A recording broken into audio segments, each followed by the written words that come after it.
नमस्कार मित्रों, TGT, PGT, यूपीएचईएससी, UGC net और सुपर टेट के लिए संस्कृत प्रश्नोत्तरी लेकर के एक बार फिर मैं आपके सामने उपस्थित हूं। आइए बिना किसी भूमिका के प्रारंभ करते हैं आज की प्रश्नोत्तरी। सबसे पहला प्रश्न है श्रेयसी केन तृप्यते। श्रेयसी केन तृप्यते, ये जो सूक्ति है ये ग्रहण की गई है, अर्थात यह सूक्ति कहाँ से ग्रहण की गई है? क्या शिशुपाल वध से, किरातार्जुनीयम से, अभिज्ञान शाकुंतलम से या फिर मृच्छकटिकम से? तो मित्रों सही उत्तर होगा शिशुपाल वध से। श्रेयसी केन तृप्यते, भगवान श्री कृष्ण नारद से कहते हैं, जब नारद उनके घर पर आते हैं तो कहते हैं श्रेयसी केन तृप्यते, तो ये तब का प्रसंग है। तो सही उत्तर होगा शिशुपाल वध। आइए दूसरे प्रश्न की तरफ आगे बढ़ते हैं।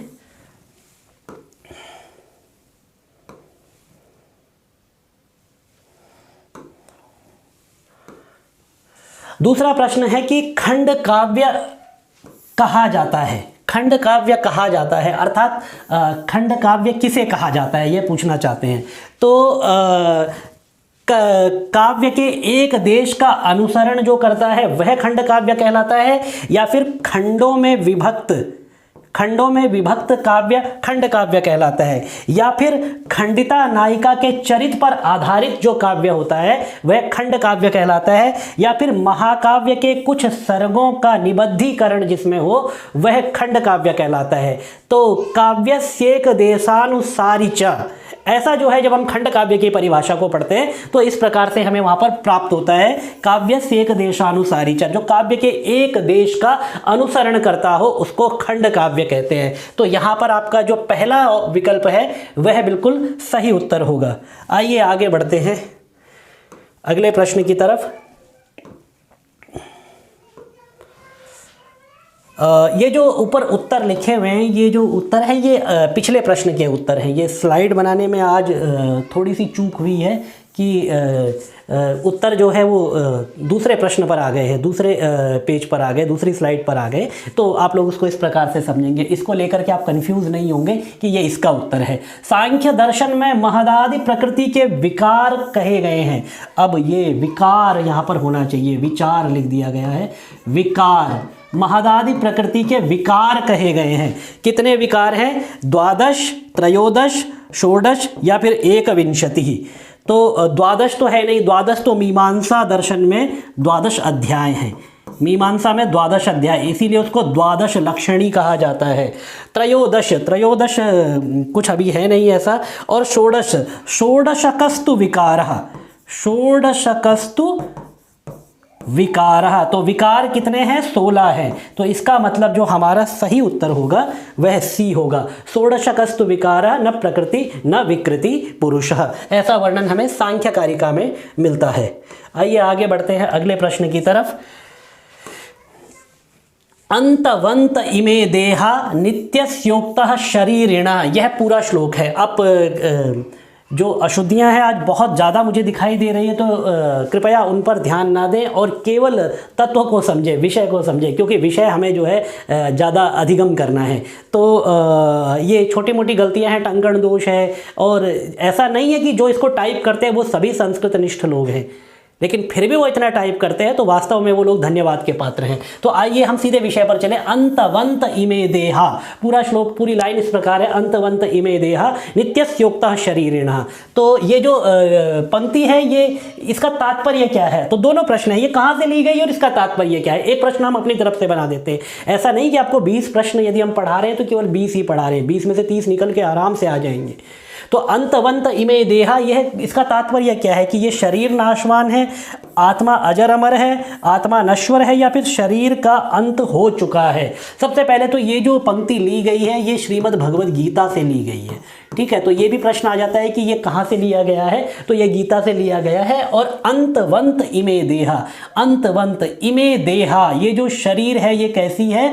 नाशवान है, अंतवंत है। अंत ऐसी है जिसका अंत हो सकता है, क्योंकि यह भाव विकारों में आती है। भाव विकार कितने होते हैं? 6। सबसे पहला भाव विकार है जायते, ये निरुक्त में आपको पढ़ने पड़ेंगे और प्रश्न पूछा जाता है कई बार यूपीएचईएससी में और यूपी पीजीटी में पूछा जाता है कि भाव विकार कितने हैं या फिर इनमें से कौन सा भाव विकार नहीं है। तो भाव विकार 6 हैं, एक बार उनको देख लेते हैं। जायते, अस्ति, वर्धते, विपरिणमते, अपक्षीयते और विनश्यति, ये 6 भाव विकार हैं। तो इन 6 भाव विकारों में से भी आपसे प्रश्न पूछा जा सकता है। तो ये जो शरीर है ये 6 भाव विकारों का विषय है, इसीलिए ये लास्ट में जो इसका आता है ना विनश्यति, तो भाव विकारों में आने के कारण इसका भी विनाश होता है, इसीलिए इसको कहा जाता है अंतवंत इमे देहा। तो ये शरीर नाशवान है, यह इसका सही उत्तर होगा। आइए अगले प्रश्न की तरफ आगे बढ़ते हैं। ये प्रश्न 4 था, तो प्रश्न 5 की तरफ आते हैं। धिया निबद्धेयमति द्वयी कथा, कहाँ का है? और प्रश्न तो फिर है ही कि अंतर्गत अतिद्वयी से किन 2 कथाओं का उल्लेख है? कौन सी 2 कथाओं के विषय में बात की गई है अतिद्वयी कथा से? तो कादंबरी तथा हर्षचरित, बृहत कथा तथा वासवदत्ता, पद्मिनी तथा रईशः, क्या है ये?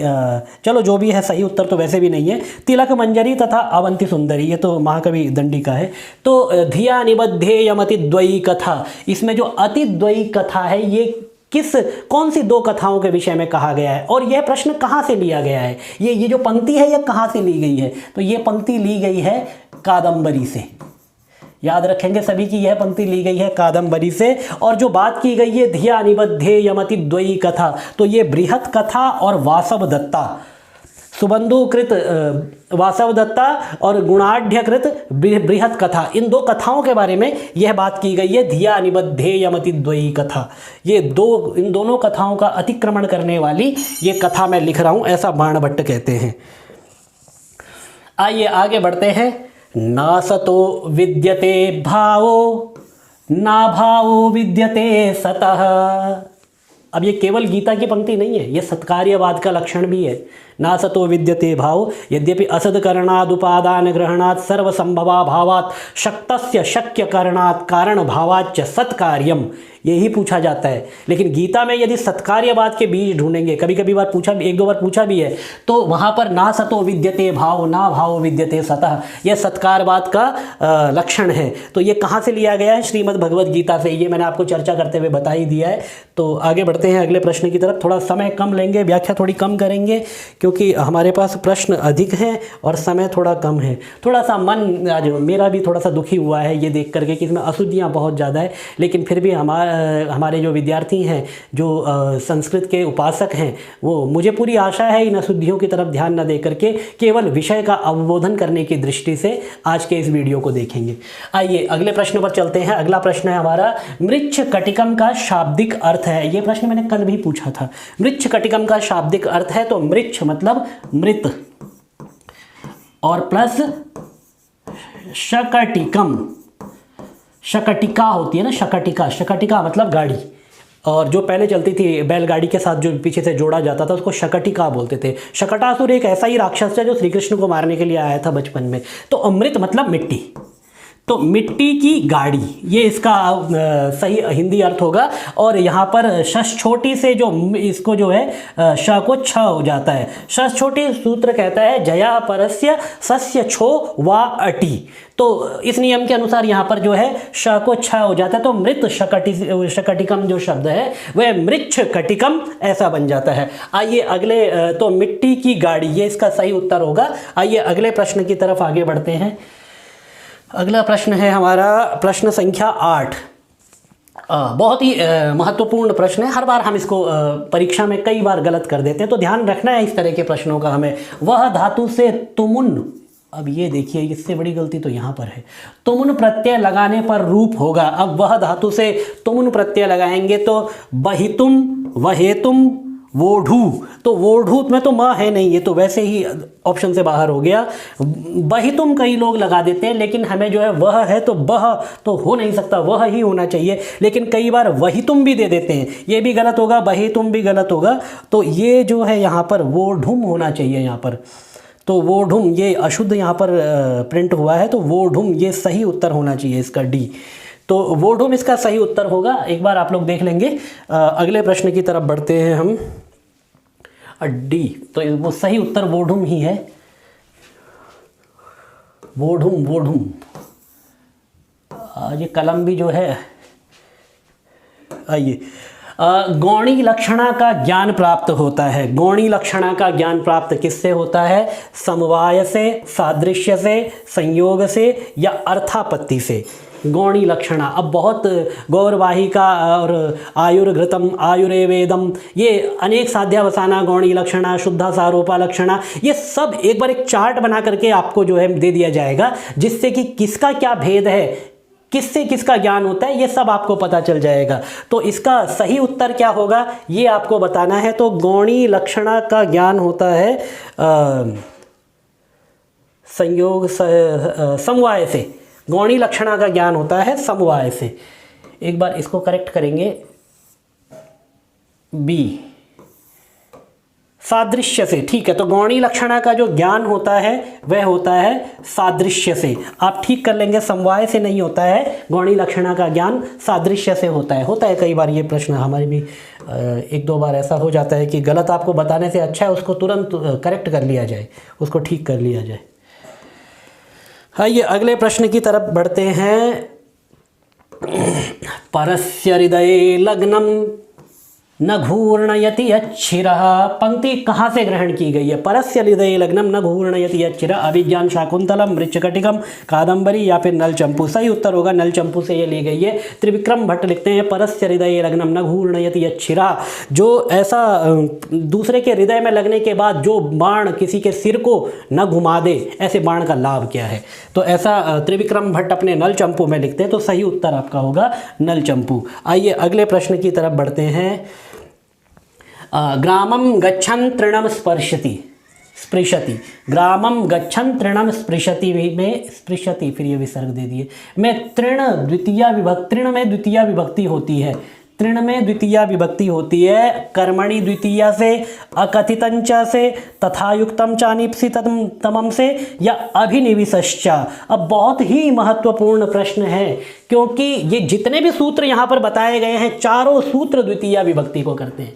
कर्मणि द्वितीय, अनुक्ते कर्मणि द्वितीय स्यात्, अकथितंच अपादानादि विशेषे रविवक्षितम कारकम कर्म संज्ञम स्यात्, तथायुक्तम चानिप्सितमम, ये अनिप्सित की कर्म संज्ञा करता है। अब देखिए, ग्रामम गच्छन् तृणम स्पृशति, यहाँ पर तृण की पूछा गया है कि तृण की द्वितीय विभक्ति किससे होती है। यदि ग्रामम की पूछता, ग्रामम गच्छन्, तो प्रधान कर्म यहाँ पर क्या है? गांव को जाना। ईप्सित क्या है? गांव को जाना। और तृणम स्पृशति, ये ईप्सित कर्म नहीं है, ये अनीप्सित है। यदि इसकी कर्म संज्ञा पूछी गई है तृणम की, तो आपका सही उत्तर होगा तथा युक्तम चानीप्सितमम। और यदि ग्रामम की पूछी जाती कि द्वितीय विभक्ति किससे होती है, तो कर्मणि द्वितीया, अनुक्त कर्म में द्वितीया विभक्ति। अब ये देखिए, यहाँ पर जब प्रश्नकर्ता प्रश्न देता है तो उसने केवल आपको यहाँ पर एक अंडरलाइन ऐसे कर देगा और बोलेगा रेखांकित पद की में कर्म संज्ञा किस सूत्र से हुई है। अब कंफ्यूज नहीं होना है, क्योंकि दो दो कर्म है, गौणे कर्मणि द्वियादे। आपको कारिका याद रखनी है किस प्रकार से गौण कर्म में द्वियादि जो गौण कर्म है उनमें कौन सी विभक्ति होती है, और बाकी जो 16 धातुओं में से जो 4 धातुएं हैं 12 में कौन सी विभक्ति होती है, और किस सूत्र से द्वितीया होती है, और 4 में किस सूत्र से द्वितीया होती है, गौण कर्म में किस कर्म का प्रयोग किया जाएगा। ये सब हमें जो है उस प्रकरण को ध्यान से पढ़ करके ध्यान में रखना है। आइए आगे बढ़ते हैं।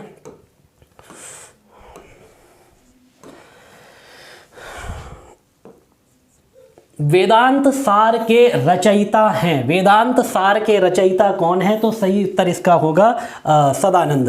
वेदांत सार के रचयिता है योगेंद्र सदानंद। तो योगींद्र सदानंद ब्रह्म वेदांत सार के रचयिता है। आइए